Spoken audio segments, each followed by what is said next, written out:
လောဘကြီးယူတတ်တယ်လောဘကလူကိုယူစေတယ်လူကိုယူစေတယ်ဆိုကြပါစို့နည်းနည်းလေးရှိတဲ့သူကနည်းနည်းလေးဆုံးရှုံးသွားရင်သိမခံစားရသိတရားပဲချမ်းသာတဲ့လူတစ်ယောက်ကသိတရားလုံးမိတယ်ပါသွားပြီဆိုရင်ဟာတရားမသိရင်သူတတ်ခါယူသွားကုန်ပြီငါပိုင်ဆိုင်သမျှလေတရားနဲ့ဖြေမှပြေတော့တာဟောတရားမရှိလို့ကတော့အဲ့လောဘကြီးလေလေလူကယူလေတယ်ဘိုးတော်ကဟိုဘုရားလောင်ဇတ်တော်တွေမှာရွေးကုန်တဲ့ဇလန်းတွေဆိုဒါထင်ရှားတာပဲရွှေကွက်လေးနဲ့ယူသွားတော့တာနော်အဲ့တော့လောဘဆိုတဲ့လူကျင်မှုကလူကျင်တာနဲ့အများအလိုမကျမှုတွေကများမှာဖြစ်တဲ့အတွက်ကြောင့်မြတ်စွာဘုရားရှင်ကိုရောမြတ်ကြီးက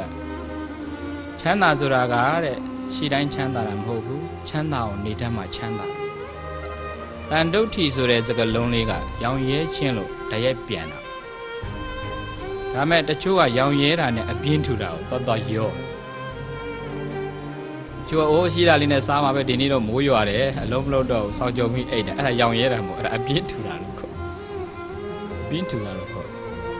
ရောင်ရဲခြင်းကတန်တုဋ္ဌိရဲ့သဘောကဘယ်လိုသဘောလဲဆိုတော့မလို့ရမှုလို့ရတယ်ကြိုးစားမယ်အကြောင်းတရားကိုမလျှော့ရအောင်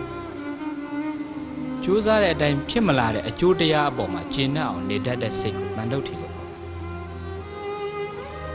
cause and effect ဆိုတဲ့အကြောင်းကြောင့်အကျိုးဖြစ်တဲ့သဘောမှာကိုယ့်ဘက်ကအကြောင်းတရားကိုမလျှော့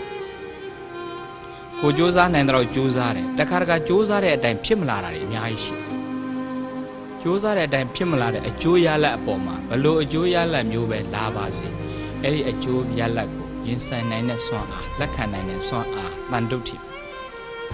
ကျင့်နဲ့အောင်နေတယ်အဲ့ရချမ်းသာတယ်အဲ့ဒါချမ်းသာတယ်လူကျင်တိုင်းမဖြစ်လို့ကြိုးစားတဲ့အတိုင်းမဖြစ်လို့တန်တုဋ္ဌိမထားနိုင်အဲ့မှာလူကပူလောင်တော့ခံစားရတာငါကြိုးစားရတာနဲ့ကြိုးစားတဲ့အတိုင်းမဖြစ်ဘူးပူလောင်တာတခါတခါမမြဲခြင်းသဘောတွေရှိတဲ့အတွက်ကိုလှုပ်တဲ့အတိုင်းမဖြစ်တာတွေလောကမှာအများကြီးရှိတဲ့အတွက်ကြောင့်ငါဘက်ကတော့အစွမ်းကုန်ကြိုးစားပြီးသားပဲဖြစ်မလာကတော့သူ့ကံနဲ့သူပဲအဲ့တော့ဖြစ်မလာတဲ့သဘောလေးမှာရရှိလာတဲ့အကျိုးရလဒ်ပုံကျင့်နဲ့အောင်နေတတ်ရင်တော်တော်ချမ်းသာတာပဲဘုန်းကြီးတို့ဆုံးခံသွားတယ်ဘာမှမျှော်လင့်ချက်မပါဘူးလောင်းတဲ့အပေါ်လေးပေါ်မှာကြည့်ပြီးတော့ဒါလေးနဲ့ကျင့်နဲ့အောင်နေတတ်အစားအသောက်ပေါ်မှာလည်းအဲ့လိုလောဘ limitation လူကျင်မှုကိုရှော့ချနိုင်တော်တက်တာတော်တက်တာရမျှော်လင့်ချက်ဆိုတာအတော်အသင့်တက်မပို့တာပဲကောင်းတယ်မလျော်သင့်အတွက်အပို့တောင်းရင်တော့နော်ခံစားတာကိုပဲဖြစ်